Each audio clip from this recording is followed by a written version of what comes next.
On parlait de tir à l'arc. Dans 2 semaines débutent les championnats d'Europe de tir à 18 mètres en salle et l'équipe de France se montre très ambitieuse avec dans ses rangs notre invitée du jour, Lisa Barbelin. Bonjour. Bonjour. Bonjour Lisa et merci d'être avec nous. Alors, Merci. je vais rappeler quelques lignes de votre palmarès pour nos téléspectateurs.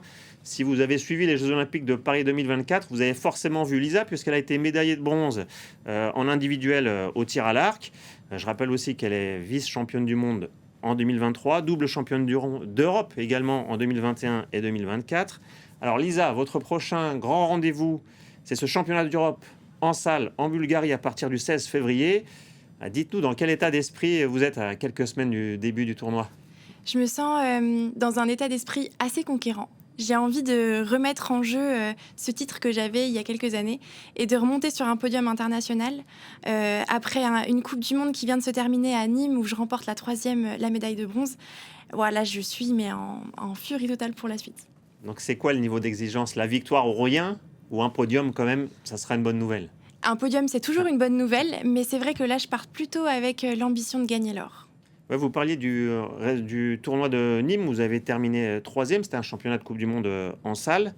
Alors vous aviez reconnu qu'en 2025, la saison n'avait pas été évidente, notamment des résultats décevants en championnat du monde. Est-ce que la confiance en ce début de saison est de retour? La confiance est de retour, oui, elle se gagne petit à petit. Et c'est vrai qu'après une saison 2025 assez compliquée, l'après-jeu a été plutôt difficile pour moi à gérer. Là, je me sens plutôt très bien. Et justement, ça se reconstruit, ça se remet en place doucement. Et je suis plus solide sur mes appuis que sur la saison Pourquoi ça a 2025. été compliqué l'après-jeu? Ça a été un peu plus compliqué parce que j'avais cette nécessité de réussir. C'est quelque chose que je dis souvent. Après une médaille olympique, je me sentais vraiment obligée d'être de nouveau sur un podium.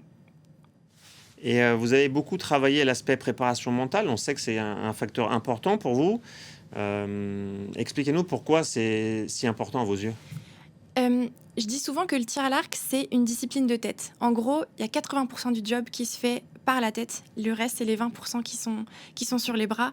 Et du coup, ce travail mental, il est primordial déjà pour acquérir de la confiance, mais en plus pour pouvoir avoir la prétention de gagner. Et après 2024, et très précisément en septembre 2025, j'ai choisi de travailler avec une nouvelle psychologue que j'avais rencontrée au village olympique, qui s'appelle Émilie. Et aujourd'hui, le travail qu'on fait, il est monumental, je trouve. Et je me sens tellement bien grâce à elle aujourd'hui. On voit à l'instant sur les images la médaille de bronze que vous avez remportée, Ouais. là dans vos mains. Quand vous la revoyez encore aujourd'hui, ça vous procure encore des émotions? Vous avez tourné la page des Jeux? Ah non, non, ça me reprocure encore énormément d'émotions. Je la regarde pas tout le temps. Ça reste un moment assez rare et qui en devient encore plus beau. Mais c'est vrai que cette médaille, elle a un goût très particulier et j'espère pouvoir lui ramener une copine dans quelques temps. Je rebondissais Cette sur- copine, c'est celle de Los Angeles, c'est Oui, ça, en c'est ça. 2028. Celle de Los Vous y Angeles. pensez déjà quotidiennement ou pas? Ouais, j'y pense pas encore quotidiennement. C'est pas une obsession comme ça l'était pour Paris 2024, peut-être parce que c'est pas à la maison. Mais en tout cas, j'y pense très régulièrement et je compte faire quelque chose qui a jamais été fait encore, d'en ramener 2 en individuel. Parce qu'on rappelle que vous avez été la première femme française à remporter une médaille en individuel en tir à l'arc aux Jeux Olympiques.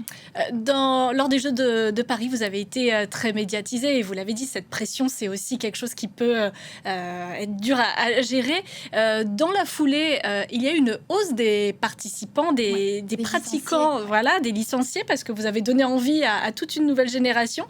Est-ce que vous avez fait de votre sport un sport devenu tendance? J'espère, oui. J'espère que ce sport est devenu tendance. En tout cas, là, je suis passée il n'y a pas très longtemps dans une vidéo de Catsup, qui est une youtubeuse quand même assez connue.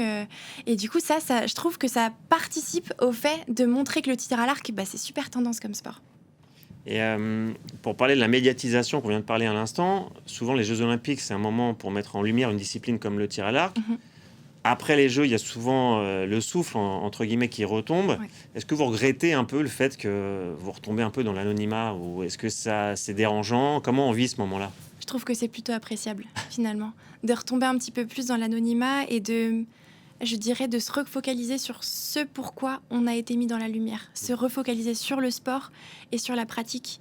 Parce que finalement, après les Jeux, j'avais ce sentiment de culpabilité de ne pas être à l'entraînement et d'être plus souvent dans les médias qu'à l'entraînement.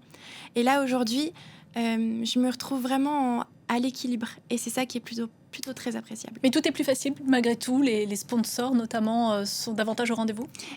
Au début, ça a été plutôt compliqué, mais finalement, ça s'est très bien joué, je trouve. Et j'ai des partenaires qui sont là depuis le début et qui restent encore aujourd'hui.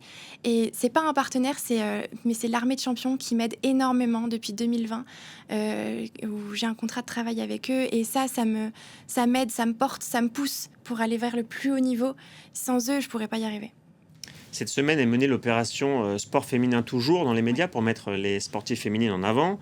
Est-ce que vous avez encore, vous, le sentiment en tant que sportive qu'il y a une différence de traitement médiatique entre les hommes et les femmes et comment vous le mesurez ? Je ne sais pas si je peux le mesurer, mais en tout cas, je pense que oui, à l'heure actuelle, il y a quand même une différence entre les hommes et les femmes. Je ne le vis pas beaucoup dans mon sport parce que je trouve qu'on est un sport qui est plutôt très équitable vis-à-vis de ce sujet-là. Mais je pense que d'autres sportives en souffrent.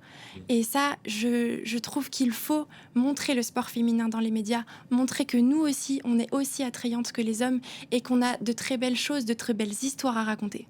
J'imagine que ça passe aussi par les résultats, comme point de départ. Bien sûr, ça passe par les résultats, mais c'est ce qu'on nous dit souvent. On nous dit que pour être reconnu et entendu, il faut avoir une histoire qui touche.